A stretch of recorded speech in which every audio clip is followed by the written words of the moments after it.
But enough about you. This is about them.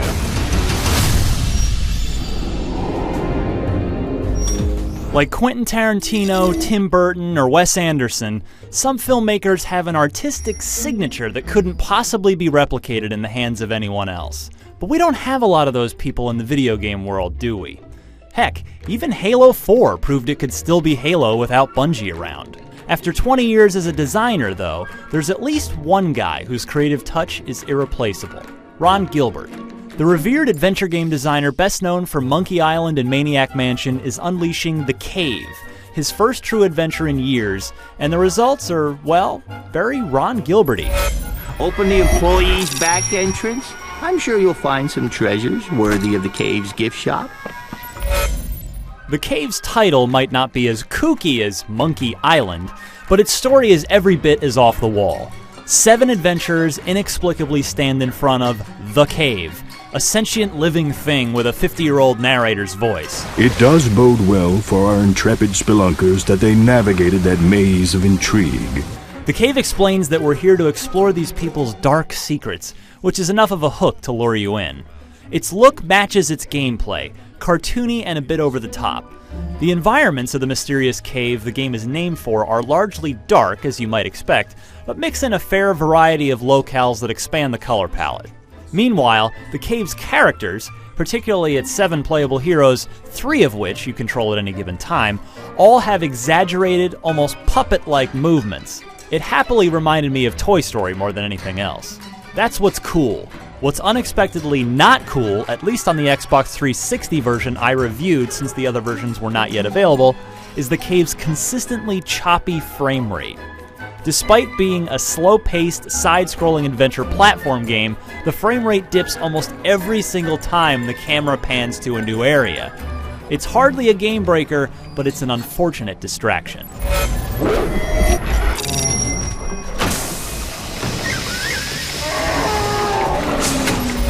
The Cave isn't a typical Ron Gilbert point-and-click adventure game on the surface. Instead, it's a side-scroller with a whole lot of jumping around. Yes, in other words, platforming. But you'll discover a short way into the campaign that it still very much plays like an adventure game.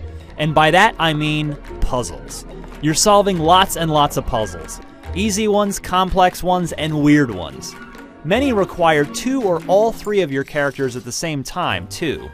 You're likely to get stuck from time to time with no hint system to help you out, but like Gilbert's past work, you'll probably find that if you take a break and come back later, the solution will come to you in short order. That always worked for me, and I usually smiled at each puzzle's humorous payoff and felt smart too. Somehow, Gilbert has a knack for making puzzles that are just strange enough to challenge you without making you want to hurl your controller through the TV. One of the cave's most intriguing features is that of its 7 total characters, you choose 3 of them at the beginning and stick with them until the end. Each hero gets his or her own unique area full of new puzzles, thus ensuring that you're not simply running through the exact same game over again. While this encourages replayability, a couple of problems might give you second thoughts about that. First, unlike Gilbert's classics, there's very little dialogue or narrative here. It's all about the puzzles, peppered with the occasional narrative from the cave himself. Itself, I guess. Anyway, it makes for a very quiet time, though the game nevertheless retains a certain charm. Secondly, you remember the part where I said there's a whole lot of jumping? Well, again, there's a whole lot of jumping, and the jumping mechanic is the crappiest part of the game. It's intentionally floaty, no doubt to try and give you extra control, but you'll cling to a ledge when you wanted to drop down, or fall when you wanted to land a jump more often than you'd like. Like the frame rate, it's a head-scratching technical oversight.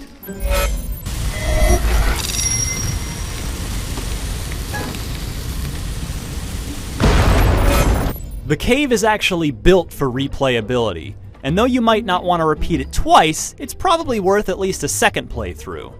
It may lack the reams of memorable dialogue of Gilbert's best works, and not stick with you too long after you've finished it, but it's unique in its time and keeps the adventure game torch burning bright in the modern era.